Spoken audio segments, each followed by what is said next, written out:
সবাইকে স্বাগতম জানাচ্ছি আজকের ক্লাসে। আশা করি ছাত্রীরা তোমরা সবাই ভালো আছো। তো আমাদের আজকের ক্লাসটি আমরা প্রথমে দেখে নিই। ব্যবসায় উদ্যোগ, নবম দশম শ্রেণী, পঞ্চম অধ্যায় ব্যবসায়ের আইনগত দিক, এই চ্যাপ্টারটি পড়ব আমরা। নিচের ছবিগুলো প্রথমে আমরা লক্ষ্য করি। পিৎজা হাট, ব্যান্ডবক্স, কেএফসি, এই ছবিগুলোর সাথে আমরা পরিচিত, তাই না? কেএফসির সাথে তোমরা সবাই মোটামুটি পরিচিত। পিৎজা হাট এগুলো তো সবাই জানে এগুলোর নাম। তো এই ছবিগুলো আমরা কেন দেখছি, এটি হচ্ছে প্রশ্ন। তো উপরের ছবিগুলো কিসের, এখানে কি বিক্রি হয়, এগুলো কোন দেশের কোম্পানি, আমাদের দেশে এসব কোম্পানির পণ্য বিক্রয় হয় কি? তো এই যে প্রশ্নগুলো নিজে নিজে ভাবো তো, যে এখানে খাবার বিক্রি হয়, তাই না? এরপর কিসের ছবি, এগুলো রেস্টুরেন্টের ছবি। তো এই যে প্রতিষ্ঠানগুলো, এগুলো কিন্তু ফ্র্যাঞ্চাইজিং প্রতিষ্ঠান। তো এই ফ্র্যাঞ্চাইজিংটাই আমরা আজকে জানবো।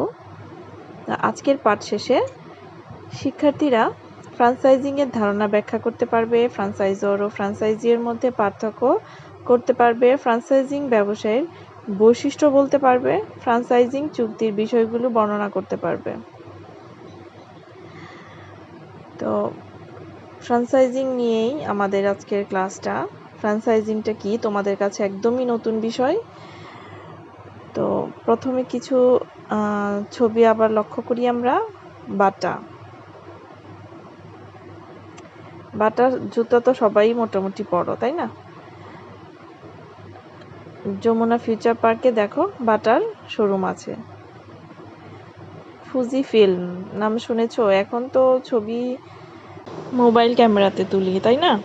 তো ফুজি কালার ল্যাব দেখো, ফুজি ফিল্ম এটা একটা বিদেশে, অন্য কোনো একটা দেশে কান্ট্রিতে এর ব্রাঞ্চ একটি। আবার আমাদের দেশে দেখো Mymensingh digital colour lab and modelling studio, মানে ময়মনসিংহেও কিন্তু এই ফুজির আরেকটি ব্রাঞ্চ আছে।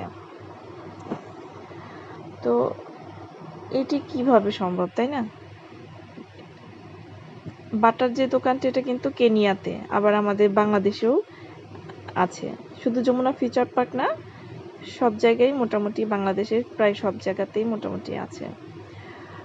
তো তোমার নিজের জন্য নিজে চেষ্টা করো, দেখো তো ফ্র্যাঞ্চাইজিং কি।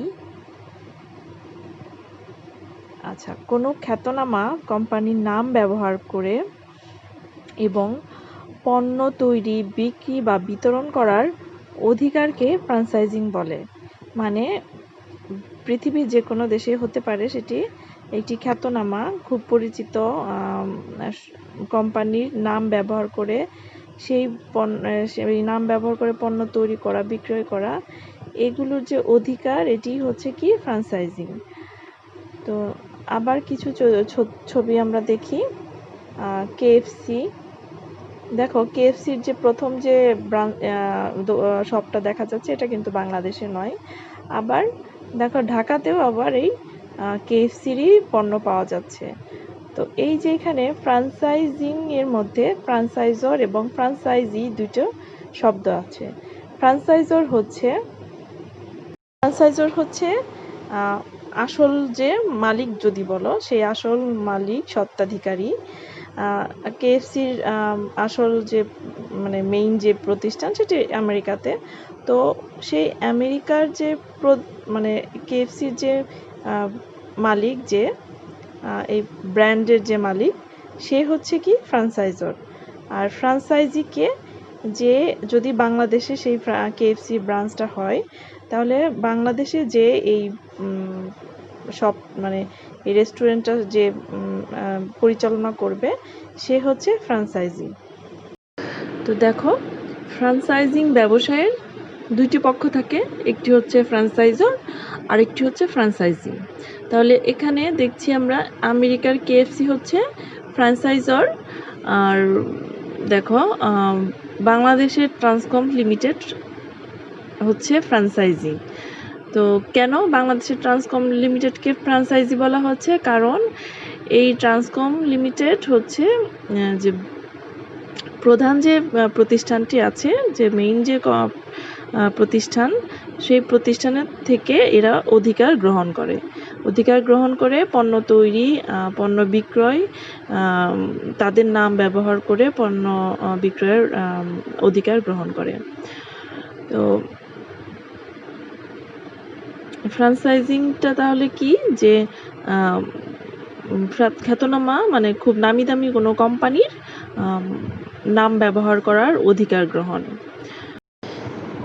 ফ্র্যাঞ্চাইজিং ব্যবসায়টি দুটি পক্ষের মধ্যে চুক্তি সম্পাদিত হয় ফ্র্যাঞ্চাইজর এবং ফ্র্যাঞ্চাইজিং এর মধ্যে। বর্তমানে এই ব্যবসায়টি খুবই জনপ্রিয়, বাংলাদেশেও এই ব্যবসায়টি খুবই জনপ্রিয় হয়ে উঠেছে।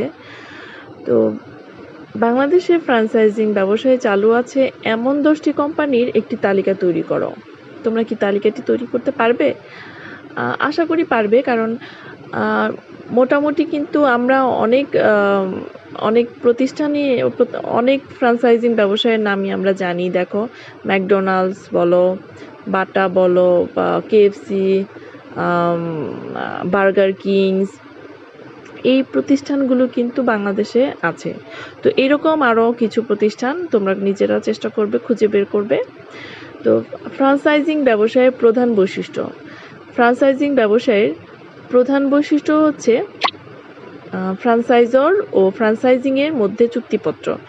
এই ফ্র্যাঞ্চাইজর ও ফ্র্যাঞ্চাইজির মধ্যে একটি চুক্তি সম্পাদিত হয়। আর দেখো, ব্র্যান্ডেড পণ্য বা সেবা। ফ্র্যাঞ্চাইজিং ব্যবসায়টা ব্র্যান্ডেড পণ্য বা সেবা নিয়ে হয়ে থাকে।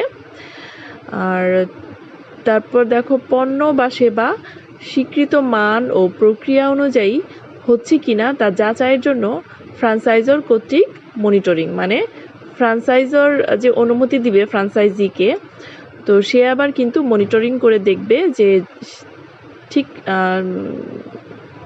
মতো কাজ হচ্ছে কিনা, ঠিক মতো পণ্য তৈরি হচ্ছে কিনা, সেই কোয়ালিটি বা মান অনুযায়ী পণ্য বিক্রয় হচ্ছে কিনা। এরপর আসো ফ্র্যাঞ্চাইজিং চুক্তির বিষয়াবলী। তো এই যে ফ্র্যাঞ্চাইজর ও ফ্র্যাঞ্চাইজির মধ্যে যে চুক্তিটি সম্পাদিত হয়, এই চুক্তির বিষয়াবলীগুলো আমরা একটু দেখি। তো ক নাম্বারে দেখো, ফ্র্যাঞ্চাইজি প্রথমে নির্দিষ্ট অঙ্কের ফি এবং পরে বিক্রয়ের উপর নির্দিষ্ট হারে মাসিক ফি প্রদান করে। ফ্র্যাঞ্চাইজি মানে যে অধিকার গ্রহণ করে, সে একটি নির্দিষ্ট অঙ্কের ফি এবং পরে বিক্রয়ের উপর নির্দিষ্ট, মানে যে পরিমাণ বিক্রয় পাবে ঠিক সেই বিক্রয়ের উপর মাসিক ফি প্রদান করে থাকে। ফ্র্যাঞ্চাইজি অবশ্যই প্রয়োজনীয় পরিমাণ বিনিয়োগ করতে রাজি থাকবেন। ফ্র্যাঞ্চাইজিকে অবশ্যই যতটা বিনিয়োগ করা দরকার ব্যবসায়ে, সেটা করার জন্য রাজি থাকতে হবে। এরপর উভয় পক্ষের প্রধান উদ্দেশ্য থাকবে ব্যবসা থেকে অর্থ উপার্জন। আয় হবে ব্যবসার সাফল্য নির্ধারণের মাপকাঠি। সফল হতে হলে ব্যবস্থাপনা হতে হবে দক্ষ, পণ্য বা সেবা হতে হবে উত্তম। আর ঘতে কি আছে, ফি প্রাপ্তির দিন থেকেই ফ্র্যাঞ্চাইজর আয় করতে থাকবে। কোনো সময় ফ্র্যাঞ্চাইজিকে কার্য অধিকার দেওয়ার আগেই ফ্র্যাঞ্চাইজর ফি দাবি করতে পারে। মানে যেদিন থেকে চুক্তি হবে সেই দিন থেকেই তো ফি তো পাবে, আর এরা হচ্ছে কাজ করার যে অধিকার দিবে, সেই অধিকার দেওয়ার কিন্তু আগে থেকেই ফ্র্যাঞ্চাইজর ফি দাবি করতে পারে।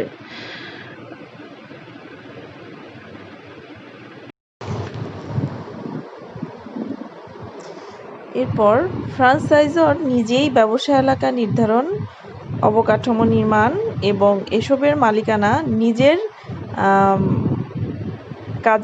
কাছে রাখতে পারে। মনে করো, ফ্র্যাঞ্চাইজর নিজেই কোন এলাকায় ব্যবসাটা হবে সেটা নির্ধারণ করে, এটার অবকাঠামো কেমন হবে, এগুলো নির্মাণের দায়িত্ব নিজের কাছে রাখতে পারে। এরপর ব্যবসা যদি ফ্র্যাঞ্চাইজরের মানদণ্ড অনুযায়ী সফল না হয়, তাহলে সে যে কোনো সময় চুক্তিপত্র বাতিল করে দিতে পারে। যদি দেখে যে চুক্তিপত্রে যেরকম পণ্য উৎপাদন বা বিক্রয়ের কথা উল্লেখ আছে, বা ফ্র্যাঞ্চাইজরের ফ্র্যাঞ্চাইজর প্রতিষ্ঠানের ঠিক ওই মান অনুযায়ী পণ্য উৎপাদন হচ্ছে না বা বিক্রয় হচ্ছে না, তখন কিন্তু ফ্র্যাঞ্চাইজর চুক্তি বাতিল করতে পারে, বা যদি তার কাছে কোনো অনিয়ম মনে হয় তখন চুক্তি বাতিল করতে পারে।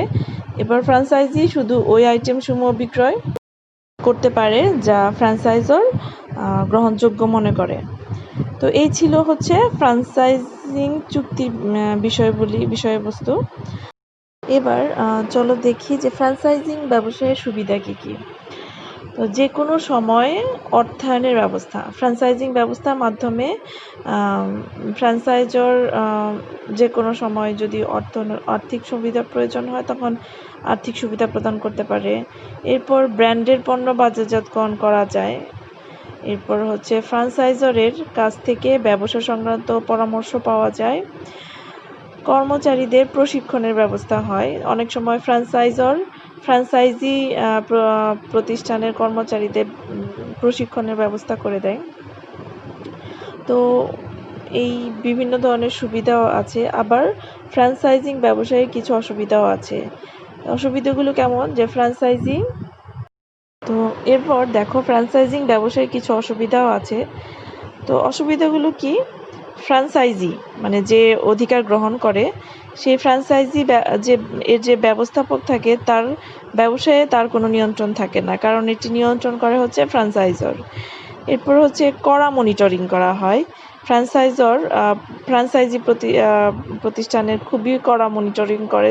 যে কোনো সমস্যা হলে, যে কোনো ভুলভ্রান্তিতেই কিন্তু তারা পদক্ষেপ গ্রহণ করে। বেশি পরিমাণে বিনিয়োগ করতে হয়, ফ্র্যাঞ্চাইজিকে বেশি পরিমাণে বিনিয়োগ করতে হয়। আবার শর্ত ভঙ্গের জন্য চুক্তি বাতিল হয়ে যেতে পারে। তো আমরা যে পড়লাম এতক্ষণ, একটু মূল্যায়ন করে দেখি। দেখো, ফ্র্যাঞ্চাইজিং ব্যবসায়ের প্রধান উদ্দেশ্য কি? মুনাফা অর্জন করা। ফ্র্যাঞ্চাইজি বিক্রয়ের উপর নির্দিষ্ট হারে কি দেয়?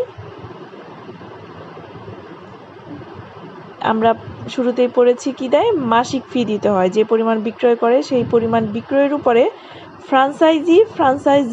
ফ্র্যাঞ্চাইজরকে মাসিক ফি প্রদান করে।